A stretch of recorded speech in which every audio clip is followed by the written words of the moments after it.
Most caregivers, when they start any type of caregiving journey, wait too long to design a home care team, whether it be a family caregiver of a child who was born with challenges, or if you're a family caregiver of a person living with dementia. Our tendency is to wait way too long to put the support around us to actually allow us to do other tasks. Today's guest is Mike George from Soaring Families, where we are going to unpack how you, as a family caregiver of a person living with dementia, can design your home care team to relieve your burden so that you have the endurance for your race. So, episode 102, how to design your home care team immediately and relieve caregiver burden. Have you recently found out someone you love has dementia? Struggling to wrap your head around how to be a Christian caregiver? Searching for answers by joining countless Facebook groups but find them toxic? Learning how to cope with dementia feels difficult, but learning a Christian caregiving worldview can be easy. Hey, brother and sister in Christ, I'm Lizette, occupational therapist, pastor's wife turned dementia coach, and a daughter of dementia. In this podcast, you will learn the truth that the way to make dementia care easy is your faith. Knowing that a loving God has decreed this hard providence in your life makes all the difference. Here you will gain skills. You will be challenged by what God says in His Word about caregiving, and you will learn exactly what dementia is and is not. Find clarity and certainty from God's Word so you have perseverance for this journey. Use science-backed solutions and biblical principles to redeem your time. Praying this blesses you as we dive into dementia from a Christian perspective. Let's glorify God despite the dementia diagnosis. Well, welcome back to today's episode of Dementia Caregiving for Families. And today we are going to do an interview with a young man out of Canada that I met through LinkedIn. His name is Mike George, and he is the owner and CEO or creator or brainchild or whatever of a company called Soaring Families, which is very much near and dear to my heart because they serve the same population but expanded as me in working with family caregivers. So I work mostly with dementia family caregivers, but Mike and his company work with any family caregiver, and they have a little bit of a different way of working with people. So I thought it would be a good idea to bring him on the program to tell us a little bit about Soaring Families, how they work with family caregivers in a different way than what I work with family caregivers. And then we're going to talk about home care a little bit here today. So Mike, welcome to the program. Please tell people a little bit about yourself and kind of get us started in this wonderful conversation. Sure. Thanks very much for that. It's great to be here. And I like that you characterize me as a young man. That's great. Well, since both of us work with 90-year-olds, I know that you're younger than that. Yeah. Okay. Fair enough. So I guess in my situation is really about having 30 years of lived experience as a family caregiver myself for both my son and my dad and my mother-in-law. And my dad lived to the age of 100. And so it kind of, I guess, caregiving, no matter how I slice it and look at it, it's kind of been our life, my wife and I, in one way, shape, or form. And I guess it started with my son who has complex care needs, and he requires 24-hour care. And I guess I tell people that I wouldn't be here talking to you unless I had some team around us to support us and to support him. And that's really the magic, I guess, or the secret sauce of how we as family caregivers can not only have share the load and share the burden, but also thrive and see and live a really enjoyable life. And so I guess that we didn't always see it that way, of course, that, as a new parent, that you want to do right by your child and you feel the obligation to have to do everything and to advocate for them. But as things piled up in terms of medical needs and, all the different issues and complications that go with that, it became obvious, whether we wanted to admit or not, that we couldn't do everything on our own. Mm-hmm. And it was something that became a real, I guess, a real dilemma for me, Mm-hmm. is that I wanted to be involved. I wanted to make sure that I had control over everything, which was kind of foolhardy because you can't do that. And it took many years of battling with that to understand that I can actually create a better outcome if I'm not the only one involved. And that to bring a team around us or a circle of care around us, Mm-hmm. of those who have the same, I guess, vision of care as we would, made all the difference in the world. And that's kind of how Soaring Families came into being. Was we saw the successes and the benefits and the fulfillment of caregiving Mm-hmm. by sharing the load. And at Soaring Families, that's what we show families how to do, is to build that team around them, so that not only does their family member get the care they deserve, they can have a life too. And it takes away the obligation, the continuous obligation of being there 24/7 and having to think that you have to be their hands and feet all the time. Sure. I love the description circle of care. That is something I use consistently when I talk to people about building a circle of care. And I love the analogy of a team too, because, when you are playing team sports, even though I never played team sports all that well, there's a whole another story related to that. But when you're on a team, everybody has a different role and everybody has a different function. And everybody needs to work together to get to win the game. So I really think that too many family caregivers continue to struggle and believe that they are the only one who can or should provide the care. So I'm very excited that you guys have put together this for people to understand how to actually build an effective care circle around anybody that you're taking care of, whether that's somebody with dementia or whether that's, somebody who has just recently had a stroke, or whatever the case might be. Now, in your journey related to being a family caregiver, you had a personal connection with dementia caregiving as well, correct? Yes. Yeah. And you put a care circle around the family that you were supporting? Well, it was more of starting to get, I guess, the conversation going and Mm-hmm. understanding of where, I guess, starting with where you need the most help and sort of going down that path, seeing that the dynamics of the situation kept changing, but still had that vision or the philosophy that at some point, there is a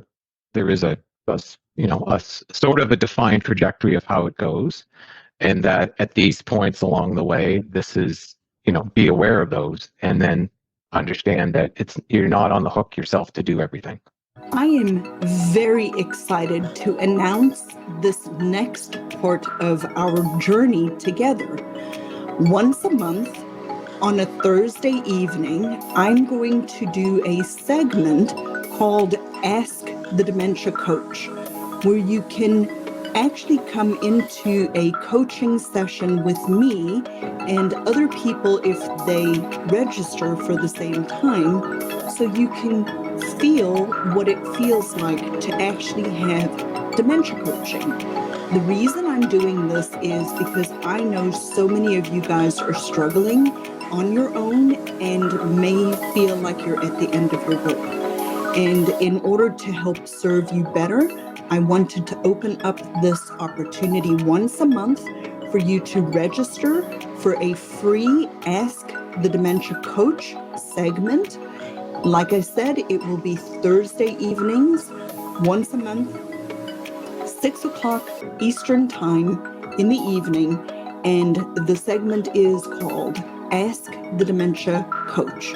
So if you're interested in signing up for that, the link will be in the show notes below. And I look forward to seeing you on one of these special sessions. Mhm. Yeah. So explain to people what an effective care circle looks like, or an effective care team for a person. What kind of things do we need to actually put in place if we're wanting to undergird somebody and support them at whatever level they are? What are some of the components? What are some of the things that absolutely have to be there in order for it to be successful? In other words, are all teams exactly the same? Or are there different people on, I'm not talking about specific humans, but Sure. different support services or teams, or are they all pretty much the same in their structure? And then if you have those pillars, it makes it successful. Well, I think every situation is there are nuances to every family Mm-hmm. on acceptance of outside people, caregivers, and whatever, as well as the level of support that's needed. And what we, if you don't have anyone in your circle now, if it's just you or or maybe it's just a few family members, it's important to expand beyond that, but you need to do that in a gradual, there's a transition to Mm-hmm. getting to building that circle. And especially for the person who's being cared for, it's really all about relationships. And I think that's the key to building an effective circle of care, is understanding that aspect of it, Mm-hmm. and that any relationship with between anybody takes time to do. So as the earlier you can introduce a new person or a new role, the sooner you can do that, the better you're going to be able to evolve that into something that's bigger. And so what we often suggest to families is understand, where do you need the most help now? And that could be, simply transportation, or it could be something. We get them to think about what would free up your time as a Mm-hmm. family caregiver the most right now. Think about from that aspect, or what would, what do you dislike doing the most, as an example, and Mm-hmm. maybe that's where you start, right? And but the key is to just pick one and try to get started on that, and then it's an adjustment for your family member and for you as the family caregiver to bring that person in and to see how it's all going to work, within the dynamics of the home environment. And from there, it becomes, the evolution of that doesn't look the same. It depends on, as if needs change, if there's, crises or emergencies that happen to happen, or there's something that happens to you as the family caregiver. Like it's quite variable, but you all sort of start off in the same spot, maybe with a different level of support, but you start somewhere and then, get to a point where it makes sense for you, it's affordable, and it's, you're getting, it's all about focusing on the family itself, and is it working for them?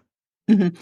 So what I hear you saying is we don't go from 0 to 100. We do like a very systematic, we fix one problem and then we add the next support, and then as things progress we add the next support, which is exactly up my alley, because that's what I say to people too. A lot of family caregivers wait too long. They wait until they're in the crisis before they start to put the support around them. Yes, sometimes a crisis happens, right?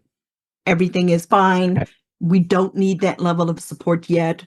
We anticipate we're going to need it in the future, but then a medical thing happens, a fall, a broken hip, whatever. and then all of a sudden we're in crisis mode. But we're not necessarily talking about that. We're talking about people who are kind of still moving along, but we are anticipating we need some additional support in the future. So getting help in the house and getting the right support around the person earlier on is a much wiser way of being proactive related to caregiving as opposed to constantly reactive. Now, I know that you had told me earlier a couple of things that you hear people say to you a lot in your journey is that I don't want to bring somebody into the house, or I don't want to bring a caregiver or a care partner or additional support around them because I'm not sure I can trust them. Yes. Can you expand on that a little bit more? What kind of barriers are there for people, and how can we reframe it so that people can understand that it is a needed thing, and how do we get across over that barrier for people? Sure. So, the building trust with any relationship takes time, right? And that kind of goes back to, well, let's start small.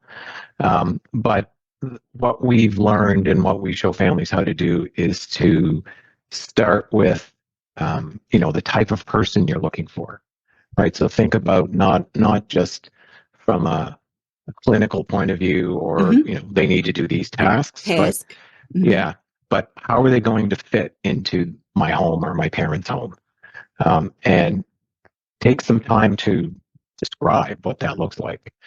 And then that becomes sort of a baseline for, as you interview people or meet people or somehow get, people who might be interested in working with you or helping you, you can compare, what their values are, how they present themselves with the type of person you want. So it kind of starts there, is to, just because Sally's a registered nurse doesn't mean that Sally's going to fit into my home, right? For a whole bunch of different reasons. So if you kind of get alignment on that to begin with, then you can do the typical due diligence of, where have they worked before? Talk to people who, who have been, who they've cared for, or, who have managed been supervisory positions, that sort of thing. Typical sort of job hiring things that you would do. And if you get a good sense from that, then you're probably getting closer to someone you're going to be able to trust. And let's say you have found someone, they seem great on paper, and they say all the right words, and they seem like an honest person, and very approachable. Then there is a bit of a leap to say, you know what, let's try this out and see if it's going to work. And what we show families is you always have what we would say kind of like a probationary period, because you don't really know, right? You don't really know what kind of baggage people are bringing with them, and as they're not going to tell you all the bad things if there are any. And the way you can get through that is to have that sort of interim time, a probationary period of, let's work with it. Let's see if they're going to work. We're dating. Kind of, yeah. But if you've started small, if you haven't hired like a full-time person, then that probationary period in the transition is a lot easier to wrap your head around. And as you go through it, and the other part of it, which we can maybe talk about later, is to get the home environment set up so that it works well, right? You don't want them to come into a chaotic environment, and then things aren't. Then it's going to be difficult for you to assess, are they going to be able to fit, because your house is in turmoil. So if you assume you have that sort of figured out, then you can, over a period of time and transitioning into that, gradually you can see, is this working? Are they catching on to how we do things around here? And that's kind of the other aspect, is not everyone is adaptable to home care. If they've worked necessarily, like maybe in a long-term care facility or a hospital, that's a very different setup and environment and culture than in your home. Right. So bit by bit, you can get to see as things progress or not. And what you find, like with anything, the more you're with that person, the more conversations you have, you start to build that rapport and that trust level. And then, most times 3 months pass and you think, wow, this is working really well. Then you start to back away a little bit, and then you give them more autonomy, let's say, depending on what the rule is, and you see, is that going to work? And then if it does work, then you do a little more and a little more. So trust isn't an overnight thing. It takes time to build, but if you get it off, if you start from a good place, more often than not, things are going to work out really, really well for you. So when a family is looking to hire or find care partners to come in and help, where do you suggest or recommend people even start to look? Like, I get that question a lot. Like, I need a private duty or caregiver or whatever. Mhm. Where do you typically find the best success in helping people decide where to even tip their toes into the water and Yeah. say, oh, do I just, start with people I know, or do I go to a website? Where do you guys typically recommend people start? So I guess there's two places to start. Obviously, if you have a person you trust that knows someone really well, then you're off to the races, right? That Mhm. that doesn't happen very often, but certainly Yeah. you get a head start on that one. Um, there are many, many home care agencies out there, and they can do a lot of the recruitment and the searching for you, and it takes a lot of that worry off your shoulders. And that's a good place to start. And the way you do that is to really, develop a relationship with the manager or the whomever sort of overseeing, who may be someone who's helping you to, manage this stuff, and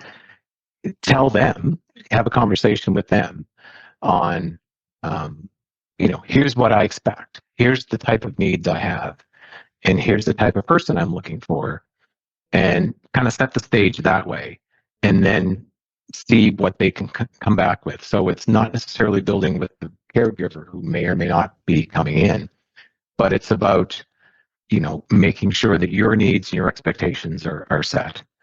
And some agencies will say, will, will be welcome you with open arms, and some people will say that's not how we do things.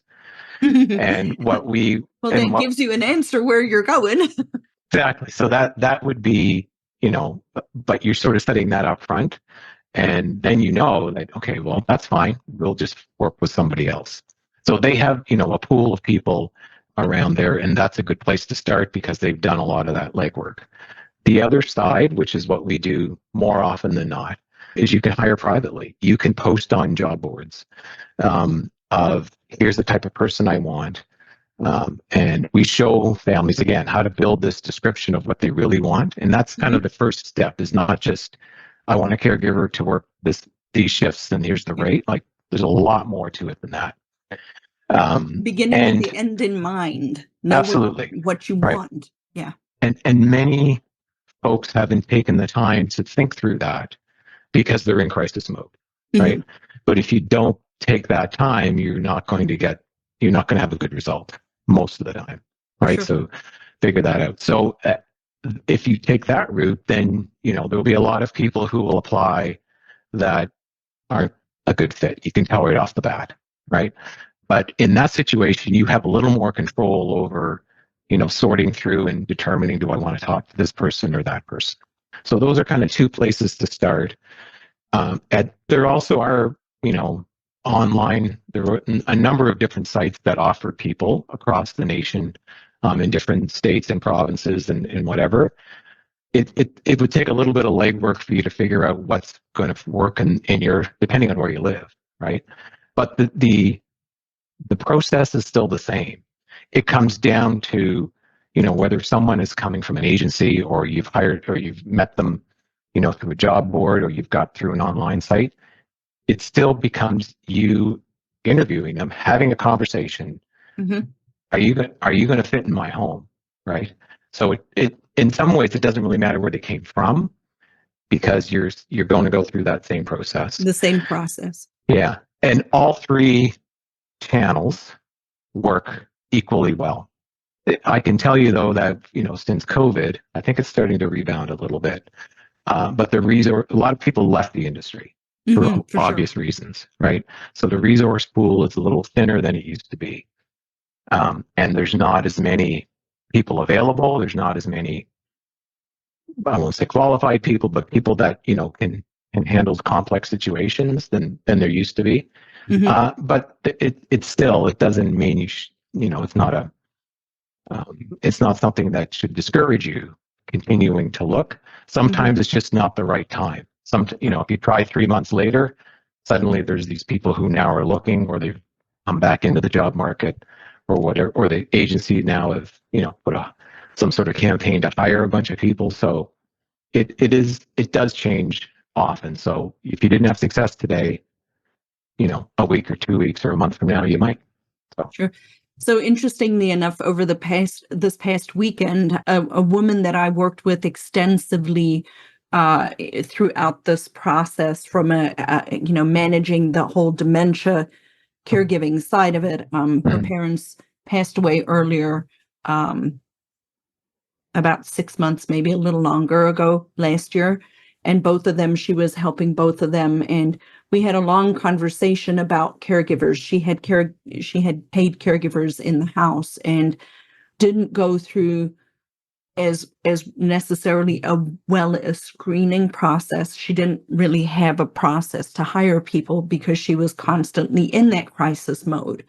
Right. And now, as she's putting the pieces back together after both parents had passed away, she really has come to find that she hadn't hired the right people, but because of being in the midst of the crisis throughout, didn't feel like she had other alternatives but to hire who she could find that would stay and would come.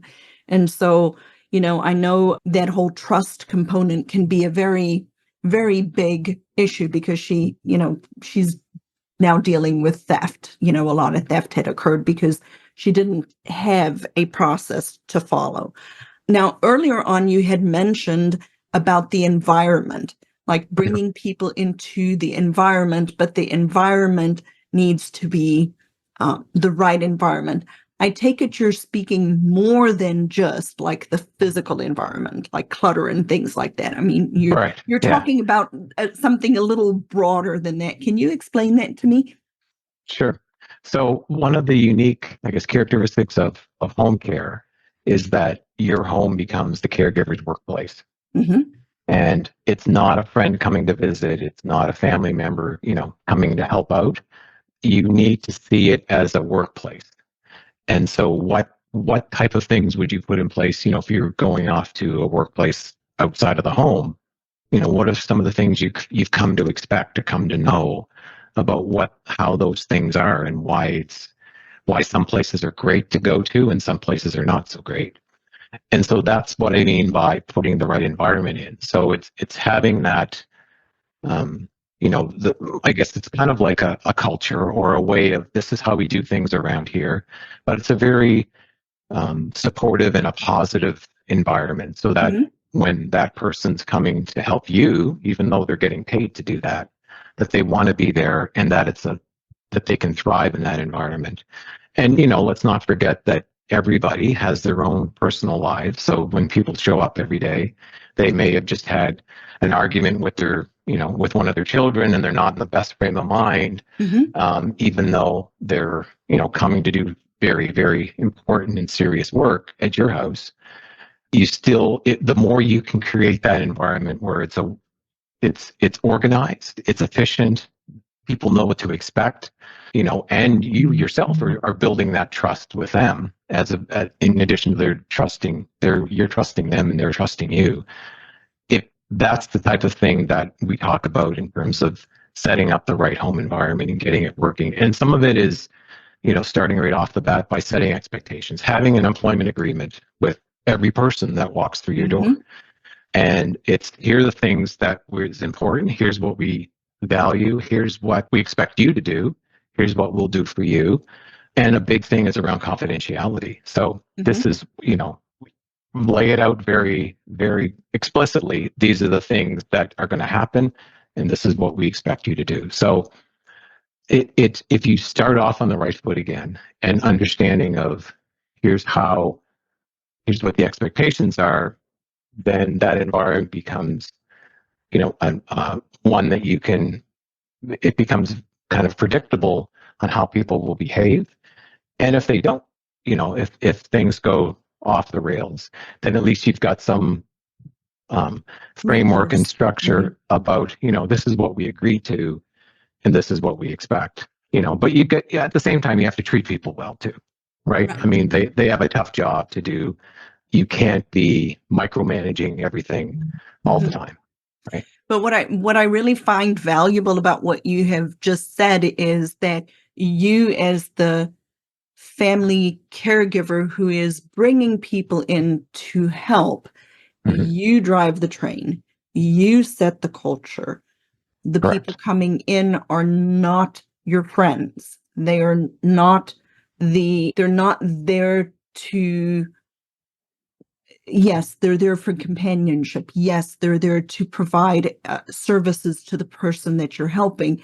But there has to be certain boundaries set from the beginning for everybody to have a clear expectation of what a successful care partnership looks like for the particular person that you're helping. And then I think I really love you framing it from the perspective of your home, or the home that they're going into, is their workplace. And we have to understand that, because, if you're in a workplace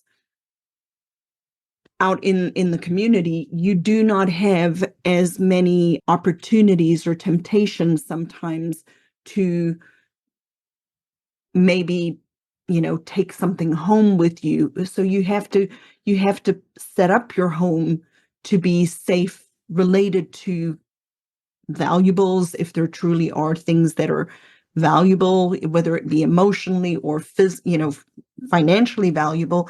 You have to have the mindset of, yes, it's your home, but it's their job, and we have to create success for everybody and not leave things that are easily tempting. You know, like, I have a lot of jewelry. It wouldn't be smart to leave my jewelry laying out, right? And I Right. have a lot of expensive jewelry, and Yeah. that stuff doesn't need to be anywhere where anybody can just have access to it, or a weapon or whatever it might be. Mhm. So I really I appreciate that, because it is a mind shift. It's a mindset shift. You can't just bring people into the house and treat them like your friend and have an expectation that things are going to turn out well. Exactly. Yeah, you brought up a number of really good points. So and that's something that we've mentioned to people that, you can certainly be friendly with them, Hmm. but they can never be your friend as long as they're working for you, right? Yeah. That is a line you should never, ever, ever cross. And there are other boundaries and lines that you need to keep as professional as possible, Hmm. right? And it's easy to blur those lines. And when that happens, then you've kind of lost that control and things can go south pretty quickly. You mentioned that, don't you have to change how you organize your home? That's a that can be a big deal for people, right? I mean, it's my home. I should Hmm. be able to, you know, keep things as clean or not clean as I want to because it's my home. And leave things lying around. But it is a bit of it's not intrusive, but it's also a different way of how you conduct yourself, right?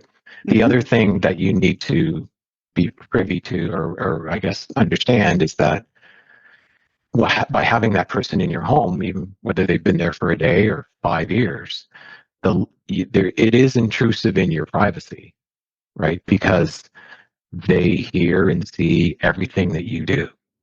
And so while you may have the tendency to talk about just whatever, you've got to kind of keep I don't know, I guess understand that boundary that, you know what, I won't talk about that with my wife right now. I'll wait till later when that Mm-hmm. person's not here, because they don't need to hear that. And not that they do anything with it, but it is about privacy. And that can Right. be, a little It, frustrating because no, I want to talk about it now because it's my home, but you can't. You mm-hmm. have to kind of plan a little bit. So the spontaneity goes away a little bit. But on the other hand, you've got a great care for your family member.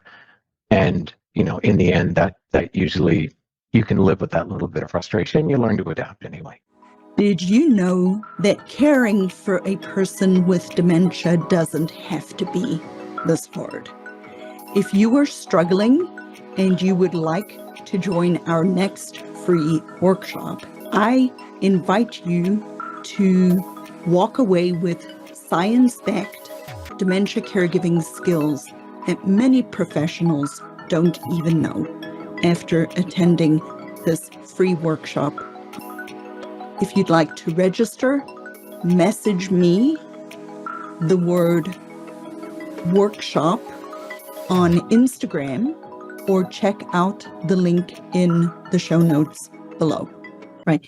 Well, and what I think people need to realize and or understand is that when you do need a care circle around you, the benefit of having that is that it will help decrease your stress. It will help decrease your risk of burning out. It will give you your time back or some of your Absolutely. time back. All of those things are benefits. And yes, maybe a negative drawback or a con is that I cannot be quite as spontaneous, or I shouldn't have some of these conversations. But when you look at the future, like when you're through your caregiving journey, if you burn yourself out, you're really no help to anybody in the future, much less yourself. And, I did an episode earlier a couple of weeks ago related to the death of family caregivers, specifically in people living with dementia, is about 60 or 63%. Wow. That they actually pass away before the person that they're providing care to and for. So if you take those statistics, which come from the Alzheimer's Association, if you take that information, and it is vastly supported in the literature, and you consider that small price that you're paying for your spontaneity, I think it's well worth the investment of putting the right care circle around you so that you can actually do this for the long haul. I mean, you mentioned yourself, you've been a family caregiver for 30 years, and you're going to be a family caregiver until you pass away, Right. by nature Exactly. of support that you're providing to and for your son. But one of the other things we talked about at the beginning as we were getting ready to come on the program, and this is something I hear all the time, like every single family caregiver says this in some shape or another. I don't have time to XYZ. I don't have time to learn more about, I don't have time for dementia coaching. I don't have time to find the right family caregivers. I don't have time to add more to my plate. Talk to me a little bit about that, because I know that's something that you probably hear a lot as well. hmm So I think it goes back a little bit to if you are thinking about bringing someone in, where would they start, or what would that be? But it goes. What we hear and what you just said is that people seem to feel that they need to be on the hook for everything, right? And that's why they're overloaded. Mm-hmm. But the reality is they don't have to be on the hook for everything, right? And I guess the question I ask families is, okay, if you assume for a second that you could offload something, what would that something be? And people will pause and they don't say nothing. I've never heard the answer come back to, well, I can't offload anything. There is something there that they start to, and maybe they've never thought about it before, but it's in that moment that they start to realize that, okay, maybe it is an option, no matter how unrealistic it might seem, and you get people starting that way. Mm-hmm. Because if there's no room for anything else, then the next crisis that's happened is going to put you over the edge. So you can kind of look at it very, you know, um, theoretically with people and kind of lay it out that way, right? And it is a feeling of that I'm trapped in this. I've got nowhere to turn. I can't do anything else. And the reality is that it's not, there's a lot going on, but you're not necessarily trapped. There is an opening there. You just have to pause and think about what that would be. And Mm-hmm. that starts the process then of, okay, well, maybe I can, if I were able to do this, if we're able to offload this task or obligation, what would that look like? And it would free up 2 hours a day every day, wouldn't and then you start to then envision something bigger. So it is a bit of a mindset um, exercise Mm-hmm. for people to happen to go through. And it doesn't happen overnight. It is and you didn't get into that. Typically you didn't get into that overload situation overnight either. No. So it's going to take some time to back away from that. But I guess the only thing that we try to help people see is that there is an opening somewhere. Let's just start to work with that one. Start with one thing. Just crack the door just a little bit. Right. And then, you'll see the light coming in, as an imagery that way, right? For and sure. Then you can start to, oh, okay, well then it's not all doom and gloom like I thought. Right. Yeah. So one of the things that I do in my group coaching program with the family caregivers I work with, which has truly been, it's a new thing I just recently added to the program, but has been very eye-opening and enlightening to me, is I'm having my family caregivers do a stress assessment when they come into the program. That's evidence-based. So it's a evidence-based caregiver stress assessment. There are multiple ones of them out there. And it has a benchmark as to when a person is nearing and or at the point of needing either respite care or other additional services. And since I'm a family caregiver myself, I'm doing the assessment, and we're very much at the beginning stages of a caregiving journey related to how much support we're needing to provide. We don't provide 24-hour care. We provide very much intermittent care. Once, twice, a couple times a week. Like this particular week, my husband had to go to my mom and dad's house because a HVAC guy was coming to service their house, and so we've spent a little bit more time. But it's been extremely valuable to me as I'm looking at my family caregivers that I'm supporting, is being able to recognize which ones now are at the water is getting really hot, and I'm getting close to a crisis phase, because it's allowed me to actually really start to talk about, you really need to put structures in place. And now it's not just, Lizette's intuition is saying you need help, but we have like standardized tests and evidence-based practices. Okay, yeah. That can truly help with that. And part of the reason I brought that up is because, there's two types of places people tend to get into caregiving. One is the crisis, either, your son is born and you didn't know, or now you have you start that process off pretty much in a crisis mode. Right. Yeah. Or a person's life is okay and everything is fine, and it's just a little bit like for me, right?